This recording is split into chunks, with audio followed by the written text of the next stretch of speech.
Salmo 103 diz assim, a partir do verso 1. Bendize, ó minha alma, ao Senhor, e tudo o que há em mim, bendiga ao seu santo nome. Bendize, ó minha alma, ao Senhor, e não te esqueças de nenhum só de seus benefícios.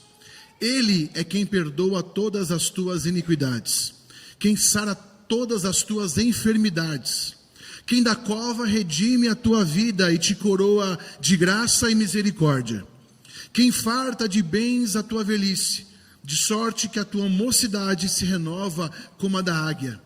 O Senhor faz justiça e julga a todos os oprimidos. Manifestou os seus caminhos a Moisés e os seus feitos aos filhos de Israel. O Senhor é misericordioso e compassivo, longânimo e assaz benigno. Não repreende perpetuamente, nem conserva para sempre a sua ira. Não nos trata segundo os nossos pecados, nem nos retribui consoante as nossas iniquidades. Pois quanto o céu se alteia acima da terra, assim é grande a sua misericórdia para com os que o temem. Quanto dista o Oriente do Ocidente, assim afasta de nós as nossas transgressões. Como um pai se compadece de seus filhos, assim o Senhor se compadece dos que o temem. Pois Ele conhece a nossa estrutura e sabe que somos pó. Oremos ao Senhor. Ó Santo Deus, ao lermos a Tua palavra, sabemos do poder que ela tem. Ela é viva, eficaz, ela penetra nas nossas convicções e muda por completo o nosso viver. É o que eu te peço nesta noite, através desta palavra, que o Seu Santo Espírito ilumine a nossa mente, o nosso coração, e que Ele trabalhe dentro de nós, mudando as nossas convicções e tornando-as convicções bíblicas, para que nós possamos produzir frutos que Te agrade. Nos ajuda nesta noite, Senhor, porque é a Tua palavra e nós dependemos totalmente do Senhor. E assim oramos em nome de Jesus. Amém. Meus irmãos, esse salmo é uma convocação do salmista para que a sua própria alma acorde, para que ela desperte e para que ela volte. Podemos afirmar que o salmista está falando com ele mesmo, falando para a sua própria alma. Bendize, ó minha alma, ao Senhor. É o que ele diz no versículo 1. Então não é um salmo de lamento, e muito menos um salmo que ele diz que ele está ditando contra os seus inimigos. É um salmo onde ele conversa com o seu próprio coração e chama esse coração à gratidão. O tema dessa mensagem é a gratidão que nasce da graça. A gratidão que é um reflexo da graça que nos alcançou. Ele está olhando para a sua própria vida e se lembrando de coisas que Deus já fez por ele.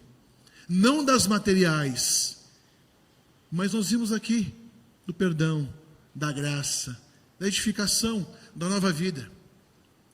O fruto da graça é isso, é gratidão. Quando você e eu olhamos para o nosso próprio coração e sabemos que a nossa condição inicial era uma condição de morte eterna e Deus nos alcançou.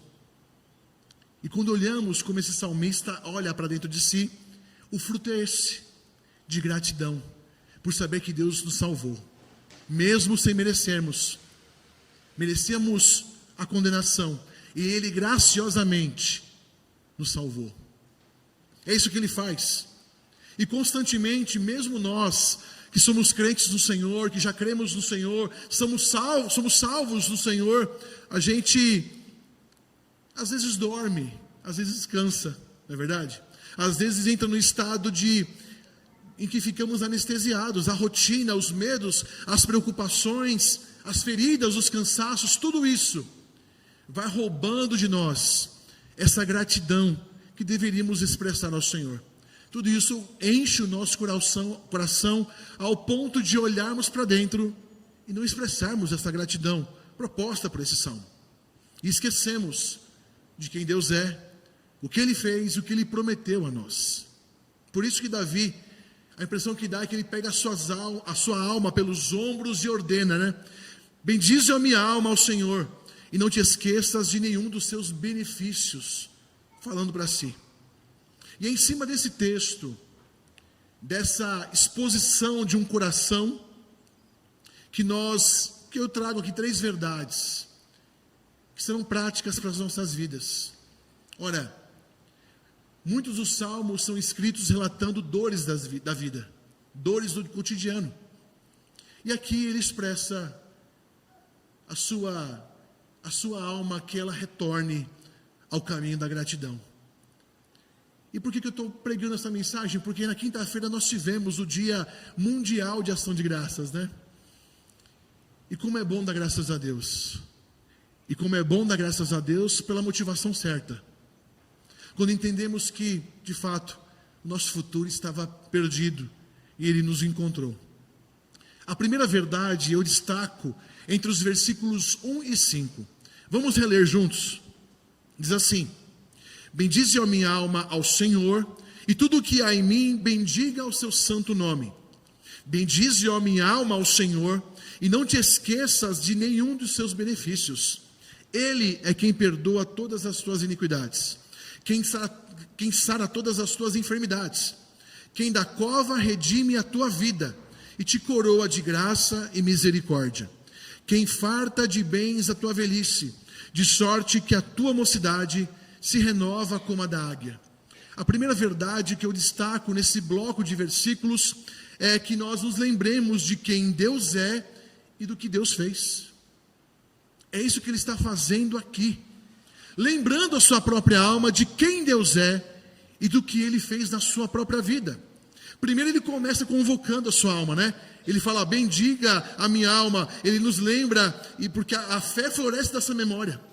O pecado começa com esquecimento, mas a fé não. A fé retoma, ela renasce quando nos lembramos do que Deus tem feito por nós. E depois ele vai listar 5 benefícios aqui que vão fundamentar essa gratidão. Eu vou passar por eles. O primeiro deles é que ele perdoa, e o Salmo diz isso, ele perdoa todas as nossas iniquidades. Isso revela que a nossa maior necessidade não é circunstancial, é espiritual. Aquilo que eu mais preciso, Jesus já resolveu por mim. E qual era? Era o meu problema com o pecado. Olha, as circunstâncias, elas vão mudar. Os altos e baixos, um dia eu tenho, outro dia eu não tenho. Isso não pode definir a minha gratidão ao Senhor. Claro que ficamos muito gratos quando Deus nos abençoa com bênçãos materiais. Mas essa não deve ser a motivação maior. A motivação maior é espiritual. Sou grato porque o Senhor perdoou os meus pecados. Sou grato porque eu só consegui chegar nesse ponto porque o Senhor me alcançou antes. Veja que ele fundamenta com algo muito básico e que às vezes nos esquecemos de ser gratos porque o Senhor todos os dias nos perdoa. Aliás, os pecados do passado, os de hoje e os do futuro já estão perdoados, porque o sacrifício de Jesus foi suficiente, pleno e perfeito. Depois, ele diz, ele sara todas as tuas enfermidades, não apenas as do corpo, meus irmãos, mas a culpa que nos acusa quando pecamos, a ansiedade, a amargura, o medo, a falta de esperança, tudo isso, Cristo cura com a sua mão poderosa. Aquilo que a minha mão não pode te ajudar, aquilo que as minhas palavras não podem te socorrer, a dele sim. Talvez o Senhor não cure a sua enfermidade, mas Ele tem para nós uma vida de paz, sem amargura, sem culpa. Ele diz isso, Ele lança no mar do esquecimento a nossa culpa, não só nos perdoa, como lança no mar do esquecimento dos teus pecados, eu não me lembrarei mais. Ora, por que eu insisto então em me lembrar dos meus erros? Porque eu insisto então em deixar a minha mente me acusar daquilo que Deus já me perdoou. Isso acaba se tornando uma prisão para o crente. Vive naquele sentimento que não deve viver. Isso nos impede também de dar graças ao Senhor. Depois ele diz, ele redime a tua vida da cova. E aqui é muito interessante falar isso, porque a cova aqui nesse salmo simboliza a ruína, a morte, a condenação, o inferno. Cristo nos arrancou do destino que merecíamos. Quando o salmista fala isso para a sua própria alma, ele fala, olha, te dou graças porque o Senhor não me deu o que eu mereço.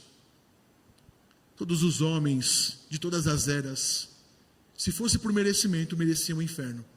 E Deus graciosamente, não sei o que Ele vê na gente, algo bom com certeza não foi, mas Ele olha para a gente e nos salva.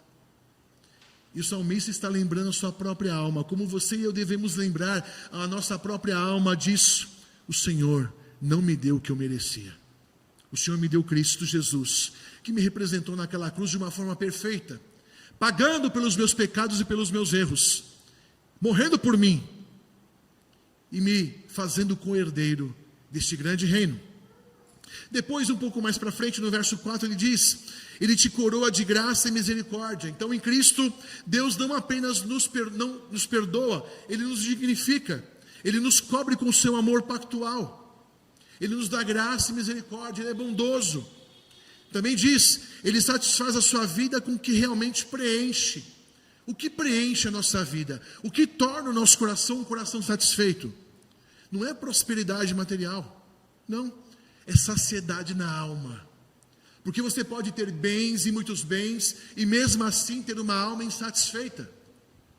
O que o Senhor quer é nos fazer lembrar, é nos lembrar, nesta noite, de que é uma fonte inesgotável de paz, que é uma fonte inesgotável de alegria.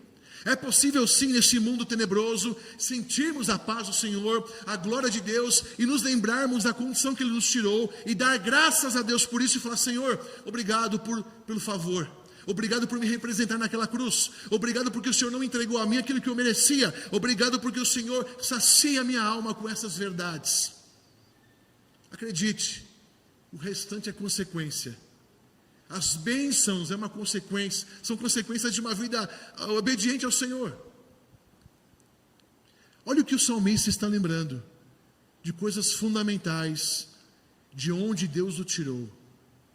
Talvez, se você refletisse um pouco e avaliasse a sua vida, examinasse o seu coração e percebesse de onde Deus te tirou, por onde você estava caminhando, como Deus te alcançou.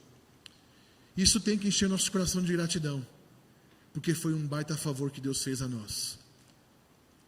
Estávamos condenados, fadados ao inferno, e Ele mudou a nossa história para sempre. Ele mudou a nossa história para sempre. Isso é grandioso demais. E quando você lembra o seu coração disso, eu também, nós rendemos uma gratidão genuína a Deus, não pelo que Ele dá, mas pelo que Ele fez por nós naquela cruz. Então, a gratidão cristã, ela não olha para as circunstâncias, ela olha para a cruz. Ela olha para a cruz e vê a beleza naquela cruz, a beleza da obra perfeita de Cristo. Portanto, meus irmãos, adore ao Senhor que te deu Cristo. Lembra-te dos teus benefícios, lembra do seu primeiro representante lá no Éden, que falhou, e nós herdamos a maldição que ele recebeu, mas se lembre também de Cristo Jesus, o segundo Adão, o representante que pagou os nossos pecados naquela cruz, e nós, que herdamos as maldições de Adão, agora herdamos as bênçãos de Cristo. Glória a Deus por isso. O Senhor nos alcançou. E a gratidão do crente no dia a dia reflete isso. A gratidão dos nossos lábios, ela reflete esse coração salvo. Um coração feliz porque sabe de onde Deus tirou. Isso não tem nada a ver em ter ou não ter, mas em saber que Deus alcançou a nossa vida. Que favor!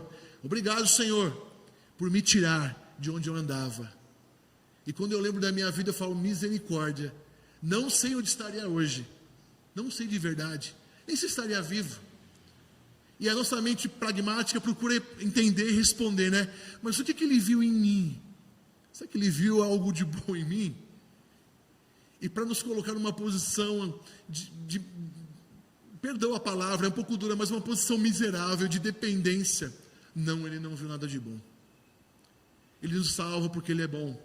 Ele nos abençoa porque Ele é bom. Isso nos faz ter um coração manso e humilde. Aliás, deveria nos fazer ter um coração pacificador, um coração contrito e um coração que se alegra quando há comunhão. O nosso coração, em resposta a esse grande favor, deveria ser o mais humilde possível e não o mais altivo possível. Veja só. Então essa é a primeira verdade. Lembre-se de quem Deus é e do que Ele fez na sua vida. Como o salmista fez, se lembrando disso, também lembre o seu coração dessas verdades. A segunda verdade que nós vamos extrair, eu encontro nos versículos 6 a 10. Vamos reler. O Senhor faz justiça e julga a todos os oprimidos. Manifestou os seus caminhos a Moisés e os seus feitos aos filhos de Israel.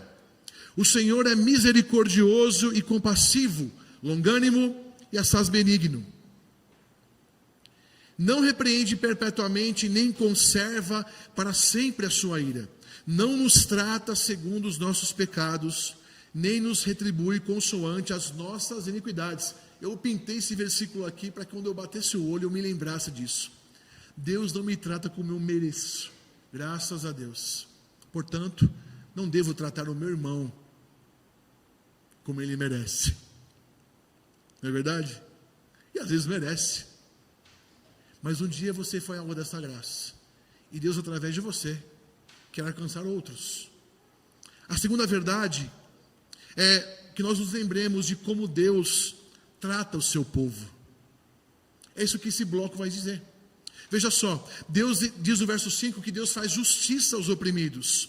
Ele vê sim as lágrimas, as dores, as injustiças. O Deus da aliança não é um Deus indiferente ou um Deus impessoal. Deus contempla tudo isso. Deus contempla as nossas dores e dificuldades e lágrimas e injustiças que sofremos. Deus contempla o que acontece com o país. Ele não está dormindo ou está de olhos fechados, pelo contrário, tudo está de acordo com a sua santa vontade. E quando Ele bem querer, Ele vai agir. Ele vai agir. E a sua justiça será feita. Se não for nessa vida, será na vindoura. E na vindoura é para sempre. E se Ele aplicar nessa vida, será para correção, para arrependimento. E se for na vindoura, é para julgamento, para eternidade. Então Deus faz justiça aos oprimidos, aqueles que são perseguidos, aqueles que pela sua fé são caluniados. Deus não está de olhos tapados, Deus está vendo tudo e contemplando tudo. Também, o verso 7 diz que Deus se deixou conhecer. Ele que se revelou a nós. Ele se revelou a Moisés, guiou seu povo, falou pela palavra e se revelou plenamente em Cristo, o verbo feito em carne. Ora, nós sabemos que no Antigo Testamento essa revelação é progressiva. Ele começa a expandir a revelação através dos patriarcas, dos reis, dos profetas, até chegar na plenitude da revelação que é Cristo. E esses homens dessa época não tinham essa plenitude que nós temos hoje. Sabemos que esse salmo está apontando para algum lugar e aponta para a cruz, aponta para Jesus. Ele se deixou conhecer.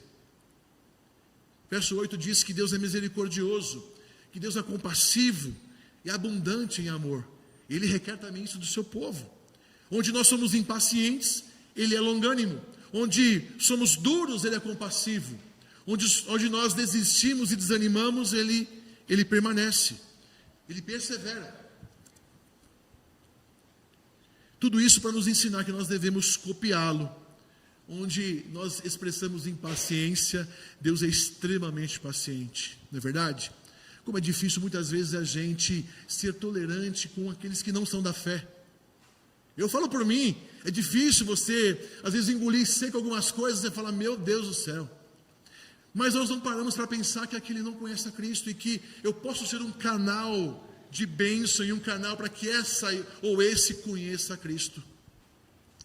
A nossa gratidão a Deus diariamente, ela vai também refletir a nossa fé genuína e principalmente é um testemunho vivo. Ser grato ao Senhor é pregar com a vida. As pessoas estão nos lendo. Elas olham para a nossa vida e falam, poxa, o que faz daquele homem, aquela mulher que passou por tantas lutas e dores a estar feliz e a glorificar ao Senhor? De onde vem essa força? Onde ele busca essa inspiração? Não pode ser em si mesmo. É esse tipo de pessoa que Deus quer que nós nos tornemos. Fortalezas. Pessoas que têm um controle emocional. Pessoas que, de fato, quando passarem pelo dia mal, não vão se trancar no quarto e chorar amargamente, se entupir de chocolate e falar, não, minha vida acabou. Pelo contrário, vão olhar para o coração, como fez o salmista, e falar assim, lembra-te dos favores que Deus fez a você. Da onde Ele te tirou, aonde Ele te colocou. Ele perdoou os seus pecados. Portanto, se levante, tome um banho, se alimente. Tem muita coisa para viver.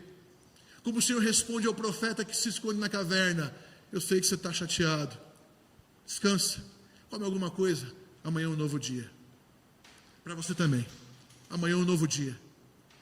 Há sempre esperança para nós. A luta não dura para sempre. A dor não dura para sempre. E a pior dor é aquela invisível. A tua vida faz sentido para você? Para quem você vive? Por que você vive? São perguntas que o nosso coração faz. Por que eu nasci? Por que eu vim a este mundo, Senhor? Por que eu estou aqui agora, nesse momento? Para todas essas perguntas, o Senhor tem resposta e quer nos responder. Olhe para o teu coração. Contemple a grande obra que Deus tem feito na sua vida, santificando e te chamando como povo dele. Verso 10 diz que Deus não nos trata conforme os nossos pecados. O salmista aqui coloca o maior motivo da gratidão diária. Deus não nos dá o que merecemos. E a cruz é a prova eterna disso. Graças a Deus Ele não nos dá isso. E sempre eu tenho isso em mente quando eu me iro, por exemplo, com alguém. Falo: Senhor, eu fui alvo dessa graça escandalosa. E aí, eu preciso ser agente dessa graça também neste mundo. É você quem Deus vai usar para poder pregar o Evangelho, com a vida, com pregação mesmo, com ensino. É você quem Deus vai usar neste mundo para que os outros eleitos se manifestem. Não se esconda, senão Ele te acha. E Ele te acha rapidinho, né? Portanto, reconheça então, meus irmãos, a bondade do Senhor. A bondade diária. Um Deus que não nos dá aquilo que merecemos. Agora, a terceira verdade que o texto nos traz, eu encontro entre os versos 11 e 14. Olha o que diz: pois quanto o céu se alteia acima da terra, assim é grande a sua misericórdia para com os que o temem. Quanto dista o oriente do ocidente, assim afasta de nós as nossas transgressões. Como um pai se compadece de seus filhos, assim o Senhor compadece dos que o temem, pois Ele conhece a nossa estrutura e sabe que somos pó. A terceira verdade que eu extraio desse texto é que nós nos lembremos o quanto Deus conhece a nossa fragilidade. Olha o que diz o verso 11. O amor do Senhor é imensurável, tão alto como o céu sobre a terra. A ideia aqui é que quanto mais eu tentar medir o amor de Deus, não tem como. Eu devo desistir porque é infinito. O amor de Deus é muito grande. Não tem como mensurar esse amor. Depois no verso 12 ele fala, olha, Ele remove os nossos pecados para longe. Eu falei um pouco disso. Ele não apenas perdoa, mas Ele separa também a culpa. Ele lança no mar de esquecimento a culpa. Não se culpe mais. Você é lavado pelo sangue de Jesus. Ele nos perdoou dos nossos pecados. E isso tem que trazer para o nosso coração liberdade e paz para viver neste mundo. Eu sei, a mente nos prega peças, né? Nós sabemos onde erramos. Eu sei disso. Mas também sei que em Cristo eu sou livre. Peco por debilidade, peco por acidente, mas em Cristo eu sou livre. Viver uma vida com a mente te culpando a todo momento é terrível. É terrível. E Jesus não tem isso para nós, tem liberdade, tem para nós, de fato, um cristianismo de qualidade, uma fé saudável, uma fé onde eu posso descansar os meus anseios em Deus sem medo, descansar de verdade. Muitos acham que Deus está muito ocupado e não se preocupa com pequenos problemas da vida diária. Se engana. Se há um povo que Deus está de olho, é o povo dele. Somos nós, os escolhidos do Senhor. E Deus sim, contempla as nossas dores, todas elas. Então, Ele remove nossos pecados para bem distante. E diz que dos nossos pecados Ele não se lembra mais. O verso 13 diz que Ele se compadece de nós como um pai. Nós não adoramos um Deus impessoal, né? Pelo contrário, nós adoramos um Deus que conhece nossas fraquezas. E aqui eu não quero pregar a você que você utilize das suas fraquezas como desculpa para pecar. Não é isso. Mas Ele sabe que nós vamos pecar. A nossa condição aponta para isso. E Deus não é um Deus distante, né? Uma vez eu falei isso aqui, que Deus deu corda no mundo e saiu correndo e falou: olha, vocês que se virem nesse mundão aí que não tenham parte com vocês. Pelo contrário, toda a Bíblia mostra um Deus presente, atuante. Olha, nós cremos na perseverança dos santos, não é verdade? Na doutrina de que Deus nos escolheu, nos separou e nos dá condições de chegarmos lá no final, na linha de chegada. Graças a Deus, que não é mérito nosso, não é por esforço humano. Nos baseamos e nos apoiamos nos méritos de Cristo. Depois no verso 14, ele diz que ele sabe que nós somos pó. E isso é profundamente consolador, porque Deus não se surpreende com as nossas limitações. O que o Senhor quer de mim, de você, não é uma força subhumana, divina, pelo contrário. Ele usa a nossa fraqueza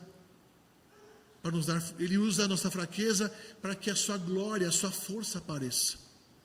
É na nossa fraqueza que a sua força aparece. É quando estamos fracos, estamos de fato vulneráveis diante do Senhor, é onde Ele nos enche de autoridade, de paz, de tranquilidade. Deus não espera de você uma postura não condizente, no sentido de subhumana, uma santidade extrema. Opa, peraí, eu não vou conseguir, não consigo, me ajuda, Senhor. Mas é em vasos de barro que a sua glória se aperfeiçoa. Em vasos como nós, homens e mulheres comuns, simples, que vivem a sua vida diariamente, que têm os seus desafios, que Deus nos convoca a descansar o nosso coração e a avaliar o coração diante dele. Ele sabe que nós somos pó, meus irmãos. E Cristo é a prova absoluta de que Deus conhece a nossa fragilidade. E por que eu digo isso? O verdadeiro homem e o verdadeiro Deus, e quando Cristo encarna, a Bíblia nos mostra que Ele encarna, Ele chorou, Ele sofreu, Ele foi tentado, Ele morreu. Ele sabe o que é passar pelo que nós passamos. Ele veio para nos ensinar a sermos fiéis ao Senhor. Jesus venceu tentações pela palavra. Ele nos apontou o caminho. Nós devemos copiá-lo. Em Hebreus 4,15 fala que Ele é o sumo sacerdote compassivo que intercede por nós. Você lembra que o sumo sacerdote lá no passado representava Deus diante do povo e o povo diante de Deus e oferecia a propiciação pelos pecados. Ele é o nosso cordeiro. Agora nunca mais se precisa mais ter sumo sacerdote e nem cordeiro para sacrificar, porque Ele se fez por nós. Ele é o nosso mediador. Portanto, meus irmãos, dependa da graça de Deus, dependa dessa misericórdia, porque Ele é o sumo sacerdote da tua vida também. Concluindo, por que eu devo então agradecer? Por que a gratidão deve ser um fruto dos meus lábios? E o texto nos lembrou, porque Ele te perdoou, porque Ele te sarou, porque Ele te resgatou, porque Ele te amou, porque Ele te coroou, porque Ele te sustenta, porque Ele nos abraça como Pai. Por todas essas coisas, as bênçãos materiais vêm depois, mas primeiro porque Ele nos fez co-herdeiros de Cristo Jesus, de um reino e de um reino eterno. Imagine você que, em logo mais, daqui a alguns poucos anos, nós estaremos em outra condição, nós estaremos reinando com Cristo, em uma terra restaurada, onde não há mais pecado, onde não há mais lágrima. Chegará um momento onde você não precisará mais falar para o teu coração e lembrar o teu coração dessas coisas, porque você o verá face a face, encarnado. Toda a verdade que você creu e pregou estará na tua frente, vivo. Já pensou nisso por um momento? Já se lembrou que você logo, calma lá, logo não, né? Daqui a alguns anos, pelo amor de Deus, mas que nós veremos Cristo face a face, aquilo que nós lemos e cremos, estudamos e oramos, para quem oramos, nós o veremos, e tudo aquilo que era falta, era escassez, agora não será mais. Ora, enquanto estamos aqui, neste mundo, o Senhor nos deixa a solução, para que as nossas dores sejam amenizadas, mas chegará um dia que essa dor será sanada para sempre, e esse dia nós devemos aguardá-lo com muita esperança, com muita fé, sabendo que o Senhor é conosco. Por que agradecer? porque também Deus nos deu Cristo, o dom supremo. A gratidão cristã, então, não depende de circunstâncias, mas depende da aliança. Mas sim da aliança feita no Calvário. Veja que o salmista está apenas colocando em ordem aquilo que muitas vezes é uma desordem no nosso coração. Ó minha alma, por que você se abate tanto? Lembra-te dos grandes feitos de Deus, daquilo que Ele construiu aí dentro, dos pecados que Ele perdoou, das vezes que Ele te sarou, das vezes que Ele fez você vencer a depressão, das vezes que Ele te restaurou de lutos, de dores, de momentos intermináveis de choro. Lembra-se de que quando você mais precisou, seus amigos deste mundo não estavam presentes, mas Ele apareceu e te socorreu, e com seu braço forte te resgatou. Glória a Deus por isso. E essa mensagem também vai nos desafiar, meus irmãos, a colocar em prática isso que nós lemos nesse salmo. E aqui eu deixo para vocês 4 desafios que você vai se comprometer com o Senhor, que saindo por essa porta já vai fazer. Primeiro, agradeça não pelo que você tem, mas pelo que Cristo é na sua vida. Depois, agradeça não pelo que deu certo, mas pelo que Deus está fazendo em você. O dar certo para nós é assim, né? Deu certo, é de Deus, glória a Deus. Deu errado, diabo, esse diabo é terrível. Nem sempre. O dar errado aos nossos olhos é dar certo aos olhos do Senhor. Então agradeça, não se deu certo ou não, mas agradeça pelo que Deus está fazendo aí na tua vida. Essa construção, essa santificação diária. Agradeça não porque a vida é fácil, ela não é, e nós sabemos disso, mas porque Deus é bom. E a sua misericórdia dura para sempre. Agradeça porque a graça que te trouxe até aqui te conduzirá até a glória final. O Deus que te chamou é o Deus que te dará todo o respaldo para que você chegue lá. Graças a Deus. É pelos méritos de Cristo que nós avançamos.